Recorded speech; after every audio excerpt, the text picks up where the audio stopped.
Hi friends! Welcome to honey stories. నేను మీ లక్ష్మి.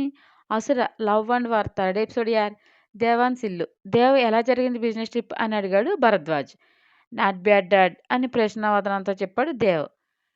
అన్ని projects okay అయ్యాయి చిన్నోడా అని అడిగాడు బాలకృష్ణ.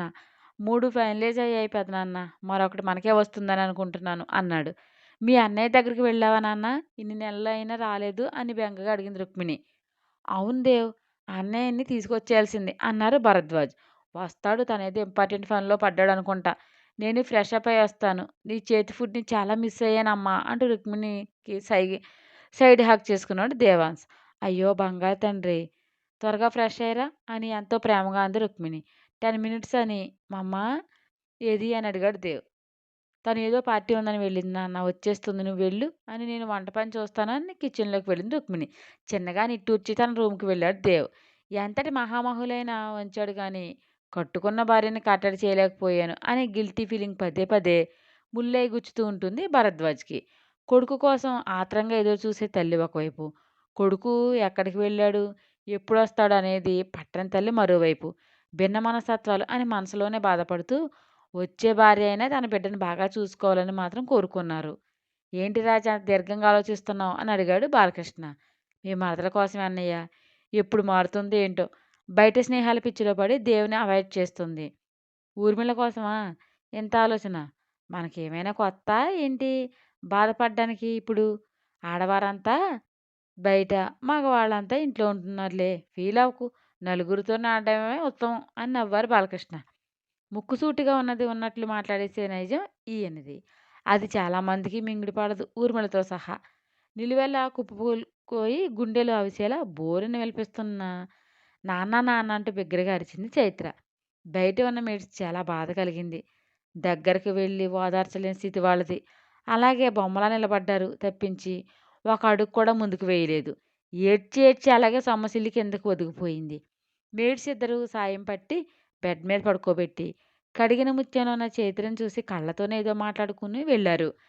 మధ్యాహ్నం 3 ఆ టైంకి మెలకు వచ్చి ఒళ్ళు కాలిపోతుండగా మెల్లగా మూలిగింది. ఒకటే కాపు కాస్తున్న మేడ్స్ వచ్చి మూలుగు వినిపించి మేడం అంటూ చేతిని పట్టుకుంది. ఫుల్గా ఫీవర్ వచ్చేసింది. ఆమెకు కంగారు వచ్చేసి పరుగున బయటకు వచ్చి ల్యాండ్ ఫోన్ నుండి శివకు కాల్ చేసింది ఆమె. లిఫ్ట్ చేసి చెప్పు కుమారి అని గంభీరంగా అన్నాడు శివ. సార్ మేడంకి ఫుల్గా జ్వరం వచ్చింది, మూలిగేస్తున్నారు అని టెన్షన్ పడుతూ చెప్పింది కుమారి. సో వాట్ అని నిర్లక్ష్యంగా ప్రశ్నించాడు శివ. సార్ మరి అలా ఉంచితే ప్రమాదం అని నసిగింది కుమారి. ఏమీ సావదులే, గట్టి పిండమే అని వ్యంగ్యంగా వార్డ్రోబుల్ మెడిసిన్ ఉంటాయి అని కట్ చేశాడు శివ. కుమారి రూమ్లోకి పరుగు తీసింది. చైత్ర చలితో గజగజ వణుకుతుంది.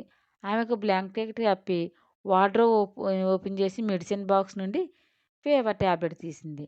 కుమారి ఇదిగో పాలు, ఖాళీ కడుపుతో మాత్రం వేయకూడదు అని కుక్క అంది.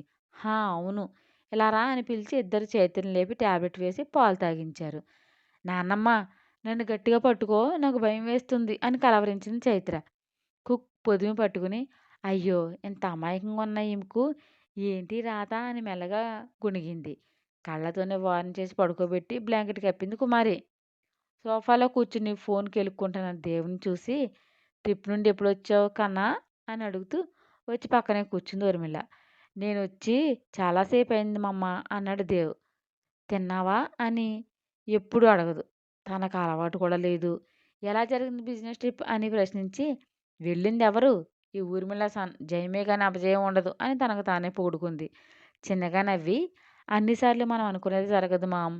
కొన్నిసార్లు అపజయాలు ఎదురవుతాయి కొందరి వ్యక్తుల వల్ల అన్నాడు Dev. I know Dev, but అది నీకు కాదు అని గర్వంగా నవ్వి ఓకే ఫ్రెష్ అయ్యి వస్తానని వెళ్ళింది ఊర్మిళ. ఫోన్ మునివేళ్లతో తిప్పుతూ ఏదో ఆలోచనలో మునిగిపోయాడు దేవాన్స్. నెక్స్ట్ డే బెడ్ మీద మునగ తీసుకుని కూర్చుని ఉంది చైత్ర. బ్లాక్ శారీలో మెడలో పచ్చని తాళి తప్పించి మరి ఆభరణం లేదు. ఏడ్చి ఏడ్చి వాడిపోయి కళ్ళు ఉబ్బిపోయి జీవం లేనట్లున్న ఆమె మోహంతో ఉంది. షూ సౌండ్ వినిపించి గట్టిగా కళ్ళు మూసుకుందామె. డోర్ ఆనుకుని జేబులో చేతులు దూర్పి యాటిట్యూడ్ లుక్తో చూస్తున్నాడు శివ. కాసేపటికి ఎలాంటి శబ్దం రాక మెల్లగా కళ్ళు తెరిచి తన కోలకళని పైకెత్తింది. సూదంటి చూపులతో తన వైపు చూస్తున్నాడు శివ. కనురెప్పలు వాల్చేసింది చైత్ర. ఏ బ్రేక్‌ఫాస్ట్ చేయనన్నావంట అని గంభీరమైన స్వరంతో ప్రశ్నించాడు. నేను మా ఇంటికి వెళ్ళిపోతాను. ప్లీజ్ నాకు మా నాన్న కావాలి అని చిన్నగా వెక్కింది. నఫ్ అంటూ బిగ్గరగా అరిచాడు. ఉలిక్కిపడి కుందేలు పిల్లలా బెదురుచూపులు చూసింది. మరి రోజు మీ నాన్న చెబితేనే బువ్వ తింటావు. తన ఒడిలోనే నిద్రపోతావు కదా అని వ్యంగ్యంగా అన్నాడు శివ. నేను మా నాన్నని వదిలి ఎక్కడా ఉండను అని రోషంగా ముక్కుపుటాలు ఎగరేసిన చైత్ర. కళ్ళు చిన్నవి చేసి ఏది ఆ మాట నన్ను చూసి చెప్పు అన్నాడు శివ. ఎందుకు నన్ను ఇలా వేధిస్తున్నావు? 6 మంత్స్ నన్ను దగ్గరగా చూసావు. నీకు తెలీదా నేనేంటో అని బాధగా అడిగింది చైత్ర. కుమారి అని గట్టిగా పిలిచాడు శివ. కంగారుగా వచ్చిందామె. మేడంకి బ్రేక్‌ఫాస్ట్ పెట్టు అని ఆర్డర్ వేసి అక్కడే ఉన్న సోఫాలో కూర్చున్నాడు శివ. నాకేమీ వద్దు నేను ఇంటికి వెళ్ళిపోతా అని చిన్నపిల్లలా మారం చేసింది చైత్ర. నాలో యాంగర్ బయటకు లాక్కు మిస్. తిను. ఒక ప్లేస్‌కి తీసుకెళ్తాను అని సీరియస్‌గా చెప్పాడు. అసలు ఇదంతా ఎందుకు చేస్తున్నావు అని కళ్ళతో నీళ్ళతో అడిగిందామె. మరీ ఇన్నోసెంట్‌లా నటించేయకు. మిస్ నువ్వేంటో నాకు మొత్తం తెలుసు అని కన్నింగ్‌గా నవ్వాడు. ఆ నవ్వు చూసి చిరాకు పుట్టి ఛీ అంటూ మొహం తిప్పింది. అబ్బో! చాలా కట్టింగ్‌లున్నాయి నీకు అని పెదవి కరవగా తిప్పాడు. కుమారి వేడి వేడి ఇడ్లీ తెచ్చి తీసుకోండి మ్యామ్ అని ప్లేట్ ఇచ్చింది. కళ్ళెత్తి ఒకసారి శివ వైపు చూసి మౌనంగా ప్లేట్ అందుకుంది చైత్ర. తన ఫోన్ చూసుకుంటున్నాడు శివ. చిన్నగా ఇడ్లీ తుంచి చట్నీ ఇలా కొద్దిగా అద్ది నోట్లో పెట్టుకుంటూ శివ వైపు చూసింది. టకటకా మెసేజ్‌లు టైప్ చేస్తున్నాడు. ఒకసారి జరిగిన సంఘటన కళ్ళ ముందు కదలాడింది. కాలేజీకి వెళ్తుండగా ఫోన్‌లో తను చాటింగ్ చేయడం చూసి, చైత్రమ్మ మీ ఏళ్ళు అట్టా టకటకాలాడుతున్నారు. ఏటండి అని అమాయకపు చక్రవర్తిలా అడిగాడు శివ. చిన్నగా నవ్వి ఫ్రెండ్‌కి మెసేజ్ పెడుతున్నాను శివ అని చైత్ర. మీరిక్కడ రాతే అక్కడ మీ ఫ్రెండ్‌కి ఎలా ఎళ్తుందండే అని స్వాతిముత్యంలో కమల్ హాసన్ లెక్క నటనలో జీవించేశాడు. ఎలాగా అంటూ శివ వాడే ఎర్ర బటన్ పచ్చ బటన్‌కి మెసేజ్ టైప్ చేసి పంపి చూడు వచ్చింది అని నవ్వింది. హాయ్ మీ పేరు పడిందండి అని నవ్వాడు శివ. అది గుర్తుకు రాగానే నిర్లిప్తంగా నవ్వి ఎంత మాయ చేసి ఏమార్చావు శివ. మా నాన్న తర్వాత నిన్నే అంత నమ్మాను. నన్నే మోసం చేసావు కదూ అని బాధగా అనుకుంది చైత్ర. ఆమె మనసు పడే వేదన తనకు చేరినట్లు మెయిల్స్ పంపేవాడల్లా తల ఎత్తి ఆమె వైపు చూశాడు. శివ అలా చూడగానే తల కిందకి దించేసింది చైత్ర. టాబ్లెట్‌తో పాటు పాలు ఇచ్చింది కుమారి. మిల్క్ గ్లాస్ వైపు వెగటుగా చూస్తూ మొహం విరిచింది. అయిందా అని బేస్ వాయిస్‌తో పిలిచాడు.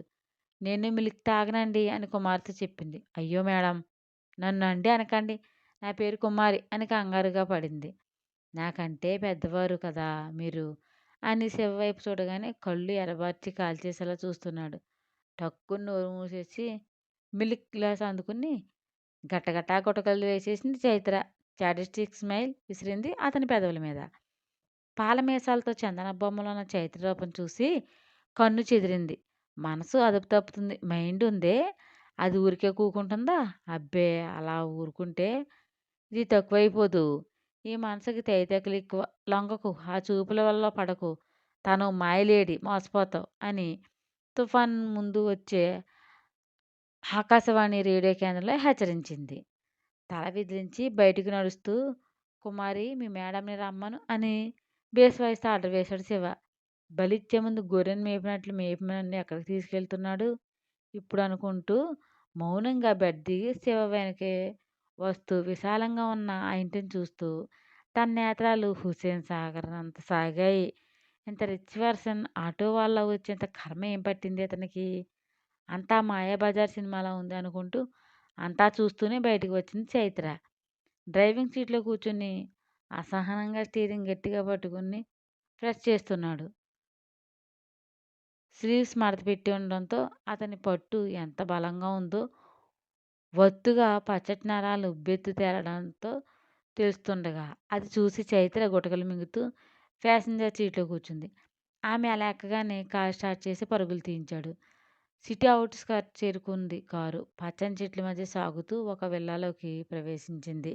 సహజంగా ప్రకృతి ప్రేమికురాలైన చైత్ర అక్కడ వాతావరణం మనసుకు ఆహ్లాదంగా ఉన్నా అవేమీ తన చూసి ఆస్వాదించే స్థితిలో లేదు. తన ఆలోచనల సునామీలో కొట్టుకుపోతుంది. దిగు అనే గద్దింపుకి ఉలిక్కిపడి కార్ డోర్ అన్లాక్ చేసుకుని దిగింది. పెద్ద పెద్ద అంగలు వేస్తూ లోపలికి వెళ్ళాడు. మెయిడ్స్ వినయంగా చేతులు కట్టుకుని నిలబడ్డారు. వాళ్ళందరినీ చూస్తూ శివ వెనుకే ఫాలో చేస్తూ వెళ్ళింది చైత్ర. స్టెప్స్ ఎక్కి పైకి వెళ్ళి ఒక రూమ్ తలుపు తెరిచాడు శివ. ఎదురుగా 6 అడుగుల ఆజానుబాహుడు లోకంతో పని లేనట్లు శూన్యంలోకి చూస్తున్నాడు.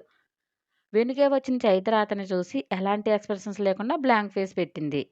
"అన్నయ్య" అని మార్దవంగా పిలిచాడు శివ. ఆ పిలుపు వినిపించి కళ్ళు మాత్రం తిప్పాడు అంతే అతను. ఉలుకు పలుకు లేని అతని వైపు అయోమయంగా చూస్తూనే శివ వైపు తల తిప్పింది. చింతనిప్పులు కళ్ళలో కూరుకున్నట్లు భగభగ మండిపోతున్న ఆ కళ్ళని చూడగానే ఎప్పుడూ కలగని భయం ఆమెని నిలువెల్లా ఆవహించి బ్యాక్ స్టెప్ వేసింది. గబాల్న చైత్ర రెక్కపుచ్చుకుని "ఎక్కడికే జారుకుంటున్నావు? అటు చూడు నా అన్నయ్య" అంటూ ముందుకు తోచాడు శివ.